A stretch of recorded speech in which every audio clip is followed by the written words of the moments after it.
Hello guys, പത്രമാറ്റിൻ്റെ പുതിയ episode റിവ്യൂയിലേക്ക് സ്വാഗതം. ദേവയാനി സ്റ്റേഷനിൽ വെച്ച് ശരണ്യയോട് ചോദിക്കുന്നുണ്ട്, ഈ പരിപാടിക്ക് നിനക്ക് എത്ര ലക്ഷം രൂപ കിട്ടുമെന്ന്. അപ്പോൾ ആദ്യം ശരണ്യെ പറയാനൊന്നും മടിക്കുന്നുണ്ട്. അന്നേരം SI പറയും, മര്യാദയ്ക്ക് പറയടി എത്ര കിട്ടുമെന്ന്. അന്നേരം ശരണ്യ പറയും 10 ലക്ഷം എന്ന്. അന്നേരം തന്നെ ദേവയാനി അഭിയോട് ചോദിക്കുന്നുണ്ട്, ആഹാ കൊള്ളാമല്ലോ നിൻ്റെ പ്ലാൻ. 10 ലക്ഷം രൂപ ഇവക്കും 40 ലക്ഷം രൂപ നിനക്കും അല്ലേ? എടാ നീ എന്തൊരു മന്ദബുദ്ധിയാടാ. ഇവക്കോ വിവരമില്ല, നിനക്കെങ്കിലും മനസ്സിലാകത്തില്ലേ ഞാൻ അങ്ങനെ ചുമ്മാ കാശൊക്കെ എടുത്ത് ആർക്കെങ്കിലും കൊടുക്കുമെന്ന്. നീ എന്നോട് ഒരു പെൺകുട്ടിയെ കാണിച്ചു തരാമെന്ന് പറഞ്ഞപ്പോഴേ ഞാനത് അന്വേഷിച്ചിരുന്നു. ഇവളാണെന്ന് അറിഞ്ഞപ്പോൾ ഇവളെ കുറിച്ച് ഞാൻ ഫോളോ ചെയ്തെല്ലാം അറിഞ്ഞതാണ്. അത് കാരണം നീ പറയുന്ന നുണയാണെന്ന് എനിക്കറിയാമായിരുന്നു. അപ്പോൾ അതിനുള്ള പ്രതിഫലമായിട്ടാണ് നിനക്കെതിരെ ഞാൻ ഇങ്ങനെ കേസ് കൊടുത്തത്. പിന്നെ നിനക്കുള്ള ആവശ്യത്തിന് കിട്ടിയത് കാരണം ഇനി ഞാൻ കേസായിട്ടൊന്നും കൊടുക്കുന്നില്ല, അത് പിൻവലിച്ചിരിക്കുന്നത്. വീട്ടിലേക്ക് അങ്ങ് വന്നേക്കാൻ പറഞ്ഞ് ദേവയാനി അങ്ങ് ഇറങ്ങിപ്പോവും. അപ്പോൾ SI അങ്ങോട്ട് വന്നിട്ട് അബിയുടെ ചെവിക്കല്ല് തീർത്ത് ഒരെണ്ണം കൊടുക്കുന്നുണ്ട്. അപ്പോൾ എന്നിട്ട് പറയുന്നുണ്ട്, ദേ ഇത് എൻ്റെ പകരം വീട്ടാനായിട്ട് നീ ഇനി ഇരുട്ടടിക്കൊന്നും ഇറങ്ങണ്ട. നിന്നെ അനന്തപുരിയിലെ കൊച്ചുമകനാണല്ലോ എന്ന് വിചാരിച്ചാണ് ഞാനൊന്നും ചെയ്യാതിരുന്നത്. അന്നേരം എനിക്ക് ചെറിയ പേടിയൊക്കെ ഉണ്ടായിരുന്നു. പക്ഷെ നിനക്ക് ഇപ്പോൾ ആ വീട്ടിലുള്ള സ്ഥാനം എന്താണെന്ന് എനിക്ക് മനസ്സിലായി. അതുകൊണ്ട് ഇങ്ങോട്ട് ഇനി വെള്ളച്ചിൽ ഇറക്കിക്കൊണ്ട് വന്നിട്ടുണ്ടെങ്കിൽ ബാക്കിയും കൂടെ നീ മേടിച്ചുകൊണ്ട് പോവുകയും ചെയ്യും, ജയിലിൽ കിടക്കുകയും ചെയ്യുമെന്ന് പറയും. എന്നിട്ട് ശരണ്യയോട് പറയും, നീ ഇപ്പം വീട്ടിലോട്ട് പൊക്കോ, ഇവനെയൊക്കെ വിശ്വസിച്ച് ഇറങ്ങിയപ്പോൾ ഓർക്കണമായിരുന്നു, ഇപ്പം നിനക്ക് മതിയായില്ലേന്ന് ചോദിക്കും. അങ്ങനെ ശരണ്യായും പുറത്തോട്ട് ഇറങ്ങി വരും. അന്നേരം ആ കൂട്ടത്തിൽ ഇറങ്ങി വരുന്ന അബിയോട് ശരണ്യ ചോദിക്കുന്നുണ്ട്, നീ കാരണം എൻ്റെ മാനം പോയി, നിന്നെ സ്നേഹിച്ച കാരണം എനിക്ക് എന്തെല്ലാം നഷ്ടങ്ങളാണ് ഉണ്ടായെന്ന് അറിയാവോ എന്ന് ചോദിക്കുമ്പോഴത്തേന് അബി പറയും, ഞാൻ എന്തോ ചെയ്തെന്നാണ് പറയുന്നത്, നീ ചെയ്തോ ഒന്നും എന്നെക്കൊണ്ട് പറയിപ്പിക്കരുത്. പിന്നെ നീ കാരണമാണ് ഞാനിപ്പോൾ കല്യാണം കഴിക്കാതെ നിന്നിരിക്കുന്നത്. ശരിക്കും പറഞ്ഞാൽ ഓരോ പെൺപിള്ളേരെയും സ്നേഹിച്ച് അവരുടെ മാനവും അഭിമാനവും എല്ലാം കവർന്നെടുത്തിട്ടല്ലേടാ നീ ഇങ്ങനെ ഇപ്പോൾ നടക്കുന്നത് എന്ന് പറയുമ്പോഴത്തേന് അബി പറയുന്നുണ്ട്, നിനക്ക് കുറച്ച് കാശ് കിട്ടുമല്ലോ എന്ന് വിചാരിച്ചാൽ നിന്നെ ഞാൻ ഇതിനകത്ത് ഉൾപ്പെടുത്തിയത്. അതിപ്പോൾ ഇങ്ങനെ പാളിപ്പോകുന്ന ആരെല്ലാം കരുതിയൊന്ന്. എടാ നിനക്ക് കാശ് തരാമെന്ന് പറഞ്ഞത് നിൻ്റെ അമ്മായിയാണ്. എന്നിട്ട് അമ്മായിയുടെ ഒരു വിചാരങ്ങൾ പോലും നിനക്ക് മനസ്സിലാക്കാനും പറ്റിയില്ല.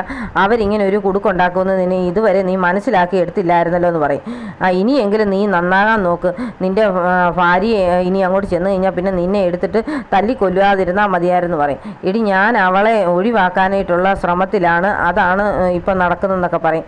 അന്നേരത്തേന് ശരണ്യ പറയുന്നുണ്ട്, നീ എന്തൊരു ദുഷ്ടനാടാ. ആ പെൺകുട്ടി ഇപ്പോൾ പ്രസവിക്കാറായി നിൽക്കുകയല്ലേ, നീ എൻ്റെ കുഞ്ഞല്ലേ അവളുടെ വയറ്റിൽ കിടക്കുന്നത്. ഒരച്ഛനാകാൻ പോകുന്ന സമയത്തെങ്കിലും നിനക്കൊക്കെ ഇച്ചിരി മനസാക്ഷിയെങ്കിലും ഉണ്ടാക്കിക്കൂടെ, നീയൊക്കെ പോയി ചാകട എന്ന് പറഞ്ഞ് ശരണ്യ അബിയെ തെള്ളിയിടുന്നുണ്ട്. ശരണ്യ പക്ഷെ പോകുന്നതിന് മുമ്പ് പറയുന്നുണ്ട്, നീ കാരണം എൻ്റെ മാനം പോയി, എനിക്ക് അതിന് കോമ്പൻസേഷനായിട്ട് 1 ലക്ഷം രൂപ വേണമെന്ന്. 1 ലക്ഷം രൂപ ഒന്നും എനിക്ക് എടുക്കാനില്ല എന്ന് പറഞ്ഞ് അബി ഊരാൻ നോക്കുന്നുണ്ട്. അതൊന്നും എനിക്കറിയണ്ട, എന്നെ അറിയാവുന്ന പലരും ഇന്ന് എന്നെ പോലീസ് കൊണ്ടുപോരുന്നത് കണ്ടതാണ്. അതിന് പകരമായിട്ട് നീ എനിക്ക് 1 ലക്ഷം രൂപ തന്നേ പറ്റത്തുള്ളെന്ന് പറയും. അതെങ്ങനെ കൊടുക്കുമെന്ന് ഓർത്ത് ആകെ ടെൻഷൻ അടിച്ച് നിൽക്കുകയാണ് അബി. അപ്പോൾ അങ്ങോട്ട് വരുന്ന SI ചോദിക്കുന്നുണ്ട്, ആഹാ അവൾ നിന്നെ കൈവച്ചിട്ട് പോയോന്ന്.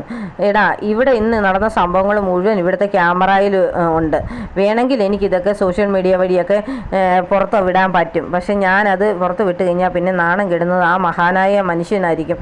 ആനന്ദമൂർത്തി സാറിനെ വിചാരിച്ച് മാത്രമാണ് ഞാനതിനൊന്നും മുതിരാത്തത്. പക്ഷേ ഇനി നീ ഇങ്ങനത്തെ പരിപാടിയായിട്ട് ഇറങ്ങിയിട്ടുണ്ടെങ്കിൽ അതൊന്നും ഞാൻ നോക്കത്തില്ല, നീ അകത്ത് കിടക്ക് തന്നെ ചെയ്യുമെന്ന് പറയും, പൊക്കോളാൻ പറയും. അന്നേരം അബിയൊന്നും മിണ്ടാത്ത സൈഡിൽ കൂടെ ഇറങ്ങി ഇങ്ങ് പോരുന്നുണ്ട്. ദേവയാനി പുറത്ത് പോയിട്ട് വരാഞ്ഞതിന് ടെൻഷൻ അടിച്ചിരിക്കുകയാണ് ജയനും നയനയും. നയനയെ ആദർശ് വിളിച്ച് ചോദിക്കുന്നുണ്ട്, അമ്മ ഇങ്ങനെ വന്നോ എന്നൊക്കെ.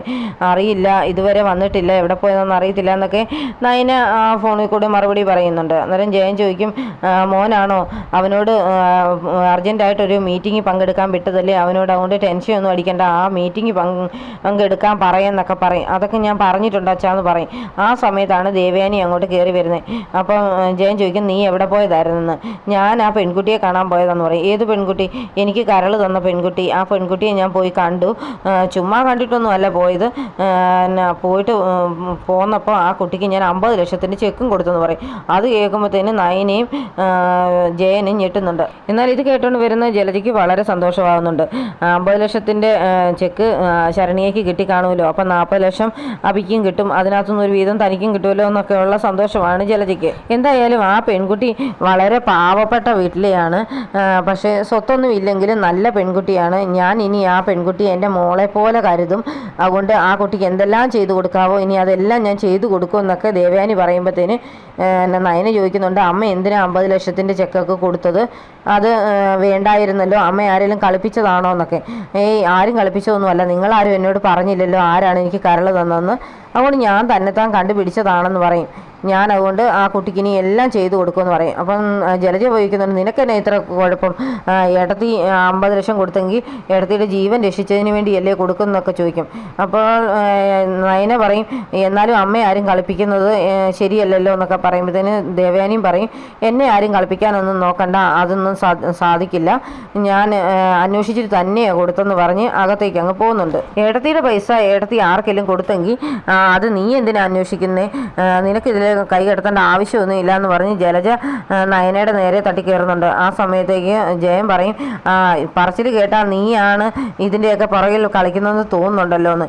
ഞാനൊന്നും അറിഞ്ഞില്ല, ഇനി എന്നെ ഇതിൽ പ്രതിയാക്കുമൊന്നും വേണ്ടെന്ന് പറഞ്ഞ് ജലജ അകത്തേക്ക് അങ്ങ് പോകും. ജയൻ അപ്പോൾ പറയുന്നുണ്ട്, എന്തായാലും അയാൾ കൊടുത്ത 50 ലക്ഷത്തിൻ്റെ ചെക്ക് മാറിയോ എന്നുള്ള കാര്യം നമുക്ക് ബാങ്കിൽ ഒന്ന് വിളിച്ചു ചോദിക്കാമെന്ന് പറയും. അന്നേരം ജയൻ എന്നിട്ട് മാനേജറെ വിളിച്ച് ചോദിക്കുന്നുണ്ട്, ദേവയാനിയുടെ പേരിൽ ഒരു 50 ലക്ഷത്തിൻ്റെ ചെക്ക് അവിടെ വന്നിരുന്നു എന്ന്. അന്നേരം മാനേജർ പറഞ്ഞു, വന്നിരുന്നു സാർ, പിന്നെ ആ ചെക്ക് ബൗൺസ് ആയെന്ന് പറയും. ബൗൺസ് ആയോ? അതെ, അക്കൗണ്ടിൽ കാശില്ലായിരുന്നു, 5000 രൂപയുള്ളായിരുന്നു പറയും. 5000 രൂപയോ? അതെങ്ങനെ ശരിയാകുമെന്ന് ചോദിക്കും. പറയും, അക്കൗണ്ടിൽ കാശ് ഇല്ലായിരുന്നോ എന്ന് ചോദിക്കും. ഉണ്ടായിരുന്നു മാഡം, അത് വേറൊരു അക്കൗണ്ടിലേക്ക് മുഴുവൻ ട്രാൻസ്ഫർ ചെയ്തിരുന്നു, ഈ അക്കൗണ്ടിൽ കാശ് ഇല്ലായിരുന്നു പറയും. മാനേജറോട് സംസാരിച്ച് കഴിഞ്ഞിട്ട് നയനയോട് പറയുന്നുണ്ട്, ചെക്ക് ബൗൺസ് ആയെന്ന് പറയുന്നത് കേട്ടു, എന്തോ ഇതിനിടയിൽ കളി നടക്കുന്നുണ്ട് മോളെ, അത് അയാൾ പറയാതെ നമുക്കിതൊന്നും മനസ്സിലാക്കാൻ പറ്റില്ല എന്ന് പറയും. 50 ലക്ഷത്തിന് ചെക്ക് അബിയുടെ ഇരിക്കുന്നിടത്തോളം കാലം ജലജയ്ക്ക് ആകെ ടെൻഷനാണ്. ജലജ ഇടയ്ക്കിടയ്ക്ക് വിളിക്കുന്നുണ്ട് അബിയെ.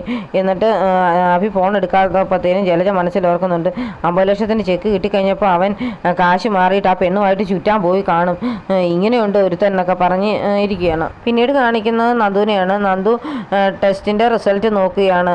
അന്നേരം SI സെലക്ഷനിൽ ടെസ്റ്റ് പാസ്സായിട്ടുണ്ടെന്നുള്ള കാര്യം കാണുമ്പോഴത്തേന് നന്ദുവിന് വളരെ സന്തോഷമാകുന്നുണ്ട്. നന്ദു ഓടി വന്ന് അച്ഛനോടും കെട്ടിപ്പിടിച്ചുകൊണ്ട് പറയുന്നുണ്ട്, അച്ഛാ റിസൾട്ട് വന്നു, എനിക്ക് SI സെലക്ഷൻ കിട്ടിയിട്ടുണ്ടെന്നൊക്കെ പറയും.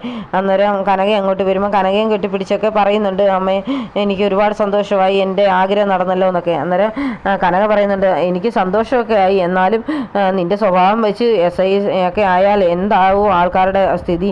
നീ അല്ലേ തന്നെ ആൾക്കാരെ കിട്ടിയ എടുത്തിട്ട് അലക്കുന്നവളാ, അതിൻ്റെ കൂട്ടത്തിൽ കാക്കിയും കൂടെ കിട്ടിക്കഴിഞ്ഞാൽ പിന്നെ പറയണ്ടല്ലോ എന്ന് പറയും. ഞാൻ എന്തായാലും അന്യായം കണ്ടു കഴിഞ്ഞാൽ പിന്നെ എതിർക്കുക തന്നെ ചെയ്യും, എന്തായാലും എൻ്റെ ആഗ്രഹം പോലെ കാര്യങ്ങൾ നടന്നല്ലോ എന്നൊക്കെ പറയുമ്പോഴത്തേന് ഗോവിന്ദനും കനയ്ക്ക് സന്തോഷമാകുന്നുണ്ട്. എന്നിട്ട് ഗോവിന്ദൻ പറയും, എന്നാൽ ഇനി ഈ കാര്യം ചേച്ചിമാരെ ഫോൺ വിളിച്ച് പറയണ്ടേന്ന്. ഫോൺ വിളിച്ചൊന്നും പറയുന്നില്ല അച്ഛാ, ഞാനത് നേരിട്ട് ചെന്ന് പറയുന്നുള്ളൂ, ഇത്രയും വലിയൊരു കാര്യമാകുമ്പോൾ എനിക്ക് എൻ്റെ ചേച്ചിമാരോട് അത് നേരിട്ട് തന്നെ പറയണമെന്ന് പറയും. അത് വേണോ മോളെ, നീ അങ്ങോട്ട് ചെല്ലുന്ന അനാമയ്ക്ക് ഇഷ്ടമല്ലല്ലോ എന്ന് പറയും. ഞാൻ അവളെ കാണാനല്ലല്ലോ പോകുന്നത്, ഞാൻ എൻ്റെ ചേച്ചിമാരെ കണ്ട് ഇത് കാര്യം പറയാനാ പോകുന്നതെന്ന് പറയും. എന്നാൽ മോള് പോയിട്ട് വരാൻ പറയും. എന്നിട്ട് നന്ദു അങ്ങോട്ട് ഇറങ്ങി പോകുന്നുണ്ട്. അപ്പോഴത്തേന് ഗോവിന്ദനും കനകയും പറയും, എന്തായാലും മോള് പഠിച്ച് നേടിയ അതല്ലേ, അതുകൊണ്ട് മോൾക്ക് ഒരുപാട് സന്തോഷമുണ്ട്, അവൾക്കൊരു ഭാവി ഉണ്ടായല്ലോ എന്നൊക്കെ പറഞ്ഞ് ഇവർ സന്തോഷിച്ചൊക്കെ നിൽക്കുന്നുണ്ട്. ജലജ മുത്തശ്ശിയുടെ കൂടെ ഇരിക്കുന്നെങ്കിലും നോട്ടം മുഴുവൻ പുറത്തോട്ടാണ്. അന്നേരം മുത്തശ്ശി ചോദിക്കുന്നുണ്ട്, നീ ആരെയാ ജലജ ഇതുമാത്രം നോക്കിയിരിക്കുന്നത്? അഭി ഇതുവരെ വന്നില്ലല്ലോ എന്ന് പറയും. അതിന് അവൻ കറക്റ്റ് സമയത്തൊന്നും വീട്ടിൽ വന്ന് കയറാറില്ലല്ലോ, ഇതെന്നാ പുതുമയാണെന്ന് ചോദിക്കും. എന്നാലും അവൻ ഇത്ര നേരമായിട്ട് എന്താ വരാത്ത എന്നൊക്കെ ചോദിക്കും. പറയും, അവൻ ഇങ്ങനെ കറക്റ്റായിട്ട് സമയത്തൊന്നും പണ്ടും വന്നിട്ടില്ല, ഇപ്പോഴും വന്നിട്ടില്ല, പിന്നെ ഇത് പുതുമയായിട്ട് പറയാനുള്ള കേസൊന്നും ഇല്ലെന്ന് പറയും. ആ സമയത്താണ് അഭി അങ്ങോട്ട് കയറി വരുന്നത്. എന്താണ് നീ താമസിച്ച് ഇത്ര നേരം, നീ എവിടെ ആയിരുന്നൊക്കെ ചോദിച്ച് ജലജ അഭിയെ വഴക്ക് പറയുന്നുണ്ട്. അന്നേരമാണ് ജലജ അഭിയുടെ മുഖത്ത് അടി കിട്ടിയതിൻ്റെ പാട് കണ്ടിരിക്കുന്നത്. എന്താ നിൻ്റെ മുഖത്ത് പറ്റിയത്, നിന്നെ ആരെങ്കിലും തല്ലിയോ എന്ന് ചോദിക്കും. ആ സമയത്താണ് ദേവയാനിയും ജയനും ഇങ്ങോട്ട് ഇറങ്ങി വരുന്നത്. ദേവയാനി ഉടനെ പറയും, അതിന് കാരണം ഞാൻ പറഞ്ഞാൽ മതിയോ എന്ന് ചോദിക്കും. എല്ലാവരും അപ്പം ദേവയാനിയെ നോക്കും. എന്താ ദേവയാനി നീ എന്താ ഈ പറഞ്ഞെന്ന് മുത്തശ്ശി ചോദിക്കുന്നുണ്ട്. ഞാൻ പറയാം കാര്യങ്ങളൊക്കെ. എനിക്ക് കരൾ തന്ന പെൺകുട്ടി ആരാണെന്ന് കാണിച്ചു തരാമെന്ന് പറഞ്ഞ് എന്നെ കൂട്ടിക്കൊണ്ട് പോയത് വേറെ ആരുമല്ല ഇവനാണെന്ന് പറയും. അപ്പോൾ എല്ലാവരും ഞെട്ടുന്നുണ്ട്. അന്നേരം നവിയെയും നയനയും അങ്ങോട്ട് വന്നിപ്പുണ്ടായിരുന്നു. ഞാൻ കൊടുക്കുന്ന 50 ലക്ഷം രൂപയുടെ ചെക്ക് മേടിച്ചിട്ട് 10 ലക്ഷം ആ പെൺകുട്ടിക്കും 40 ലക്ഷം ഇവനും അടിച്ചെടുക്കാനുള്ള പ്ലാനായിരുന്നു ഇവൻ ഉണ്ടാക്കിയത്. അത് ഞാൻ സമ്മതിച്ചു കൊടുത്തില്ല. എനിക്ക് കരൾ തന്ന പെൺകുട്ടി ആരെന്ന് ആരും പറഞ്ഞു തന്നില്ലെങ്കിലും പക്ഷേ ഞാൻ ഇവൻ പറഞ്ഞ പെൺകുട്ടിയുടെ ഫോട്ടോ ഞാൻ ആവശ്യപ്പെട്ടിരുന്നു. ആ ഫോട്ടോ ഞാൻ എന്നെ ചികിത്സിച്ച ഡോക്ടർക്ക് അയച്ചു കൊടുത്തിരുന്നു.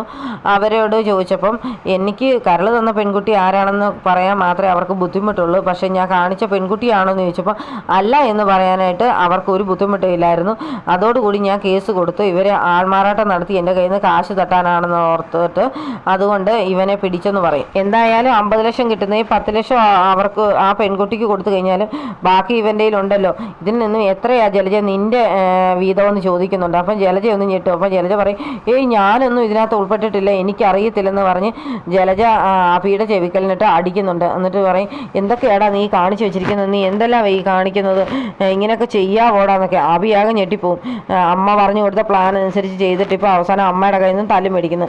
ജലജ പക്ഷേ നിലനിൽപ്പിന് വേണ്ടിയാണ് അഭി എടുത്തിട്ട് അടിക്കുന്നത്. അപ്പം ജയൻ ചെന്നിട്ട് ജലജ പിടിച്ചു മാറ്റുന്നുണ്ട്. എന്നിട്ട് പറയും, മതി വെറുതെ നാടകം കളിച്ചത്, കാര്യങ്ങളൊക്കെ ഇവിടെ എല്ലാവർക്കും മനസ്സിലായി, അതുകൊണ്ട് ഇനിയും കൂടുതലൊന്നും പറയണ്ടെന്ന് പറയും. അവൻ്റെ ഭാര്യ പ്രസവിക്കാറായി നിൽക്കുക, ഒരു കുഞ്ഞിൻ്റെ അച്ഛനാകാൻ പോവാന്ന് തോന്നിയിട്ട് പോലും ഇവനൊന്നും ഒരു ഉത്തരവാദിത്വവും ഇല്ല, നന്നാകാനുള്ള ഒരു പ്ലാനും ഇല്ലല്ലോ എന്നൊക്കെ പറഞ്ഞ് മുത്തശ്ശിയും വഴക്ക് പറയുന്നുണ്ട്. അപ്പോഴത്തേനും നവിയ പറയും, എന്തൊക്കെയായാലും ഇങ്ങനെ ഒരു പ്ലാൻ ഉണ്ടാക്കിയിട്ടുണ്ടെങ്കിൽ അതിൻ്റെ മാസ്റ്റർ ബ്രെയിന് അവൻ്റെ അമ്മ തന്നെയായിരിക്കുമെന്ന്. അപ്പോൾ അത് കേട്ട് ദേഷ്യത്തോടെ നോക്കുകയാണ് നയനയ്ക്കെട്ടും നവിയക്കെട്ടും ജലജ. ആ മുഖം കാണിച്ചുകൊണ്ടാണ് ഇന്നത്തെ എപ്പിസോഡ് അവസാനിക്കുന്നത്.